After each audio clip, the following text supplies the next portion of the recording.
మాతృదేవోభవ. గతంలో మనము కొన్ని జాతకరీత్యా ఏర్పడేటటువంటి శుభయోగాల గురించి చెప్పుకోవడం జరిగింది. వాటిలో ముఖ్యంగా మనము పంచమహాపురుష యోగాల గురించి చెప్పుకోవడం జరిగింది. మొదటగా మనం శుభయోగాల గురించి మనం చెప్పుకుందాం, ప్రయత్నం చేద్దాము. జాతకం అన్నాక శుభయోగాలు ఉంటాయి, అశుభయోగాలు కూడా ఉంటాయి తప్పకుండా.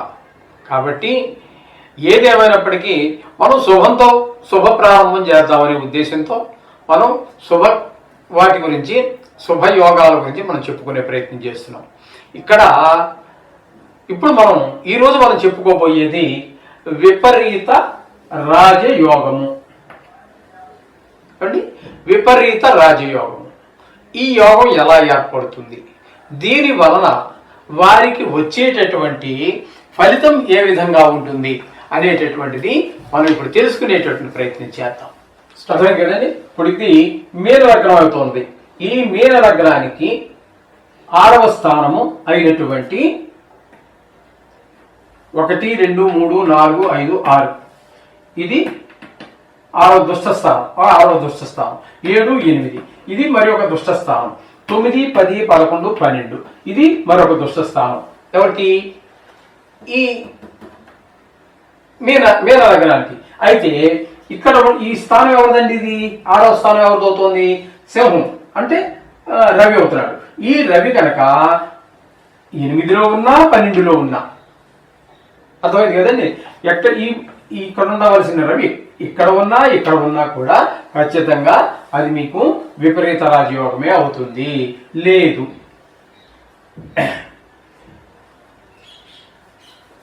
నిజానికి ఆ రవి 6లో లేడు, 8లో ఉన్నాడు అనుకుందామండి. ఈ రవి ఇక్కడ ఉంటే కూడా ఏమవుతుంది? మరొక దుష్టస్థానమైన 12లో కానీ మరొక దుష్టస్థానమైన 6లో కానీ ఉన్నట్టయితే కూడా అది కూడా విపరీత రాజయోగమే అవుతుంది. ఒకవేళ ఇక్కడ కూడా లేరండి, రవి ఇక్కడే ఉన్నారు, 12వ స్థానంలో ఉన్నారు. ఈ 12వ స్థానంలో ఉన్నటువంటి ఈ రవి మరొక దుష్టస్థానమైనటువంటి 6లో ఉన్నా మరొక దుష్టస్థానమైనటువంటి 8లో ఉన్నా కూడా ఇది కూడా విపరీత రాజయోగమే. 6, 8, 12 ఇది గుర్తుపెట్టుకోవాలి మీరు. నిజానికి ఈ 12వ ఇది రవి గురించి మనం మొదలు పెట్టుకుని చెప్పుకుంటూ వస్తున్నాం. ఒకవేళ ఇక్కడ శని భగవానుడే ఉన్నారండి అనుకుందాం. ఈ శని భగవానుడే ఈ 6లో ఉన్నా ఈ 8లో ఉన్నా కూడా ఏమండి అర్థమవుతుంది కదా. ఇప్పుడు లగ్నం నుంచి 6వ స్థానం ఇదే అవుతుంది కదా. ఈ 6వ స్థానం నుంచి ఇక్కడ ఉన్న శని భగవానుడు ఇక్కడ ఉన్నా కూడా విపరీత రాజయోగమే అవుతుంది. లేదు ఇక్కడ బుధుడే ఉన్నారండి, ఈ బుధుని తీసుకున్నా కూడా మీకు 6వ స్థానంలో 6వ స్థానం ఇది కాదు, ఇదే 6వ స్థానం.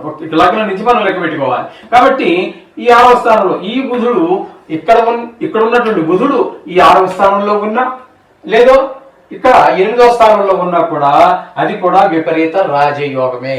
ఈ విధంగా మనం ఏ గ్రహాన్ని తీసుకున్నప్పటికీ కూడా, ఏ గ్రహాన్ని తీసుకున్నా లగ్నం ఇదే ఉండాలని లేదండి. ఈ 12 రాశుల్లో ఏ రాశి తీసుకున్నా ఆ రాశి నుండి 6, 8, 12 ఈ స్థానాల్లో ఉండవలసినటువంటి ఒక గ్రహం మిగతా ఒక దుష్ట స్థానంలో ఉన్నటువంటి గ్రహం మిగతా 2 దుష్ట స్థానాల్లో ఎక్కడ ఉన్నప్పటికీ దాన్ని విపరీత రాజయోగం అంటారు. ఇది కొంతమంది జాతకాల్లో తప్పకుండా కనిపిస్తూ ఉంటుంది. మనం చెప్పుకునే ప్రతిదీ కూడా ఏదో ఒక జాతకుడు యొక్క దానిలో కనిపిస్తూనే ఉంటుంది. దీనివల్ల దీన్ని ఏమంటారు? దుష్టస్థానాలేంటి, రాజయోగం ఏంటి అంటే అదే మరి కారణం. ఒక దుష్టస్థానంలో ఉన్నటువంటి వాడు మరొక దుష్టస్థానంలో ఉంటే మంచి రాజయోగాన్ని, అది మామూలు రాజయోగం కాదండి, విపరీత రాజయోగాన్ని ఇస్తూ ఉంటాడు. దాని ఫలితాలు మనం ఏ విధంగా చెప్పుకోవాలి అన్నట్టయితే, అనుకోకుండా ఒక అదృష్టం కలుస్తుంది. ఆ జాతకుడికి అనుకోకుండా ఒక అదృష్టం వస్తుంది. అలాగే పదవీ లాభం, అది రాజకీయంగా కావచ్చు, ఉద్యోగపరంగా కావచ్చు, మీరు చేసే వ్యాపార పరంగా కావచ్చు, ఏదో ఒక పదవి, నామినేటెడ్ పదవి కాబట్టి, లేకపోతే ఎలక్షన్లలో గెలవటం కావచ్చు, ఇటువంటి ఒక అదృష్టం కలిసి వస్తుంది ఈ విపరీత రాజయోగం వల్ల. ఇది గుర్తుపెట్టుకోవాలి. అనుకోకుండా అదృష్టం, పదవి రెండు రకాలైనటువంటి ఫలితాలు కనబడుతూ ఉంటాయి, చాలా మంది జాతకాల్లో కనిపిస్తూ ఉంటాయి. ఈ జాతకం, ఈ రకమైనటువంటి జాతకం ఎవరికి ఉంటే వాళ్ళకి తప్పకుండా మనం చెప్పుకున్నటువంటి ఫలితాలన్నీ కూడా కలుగుతాయి. శుభం.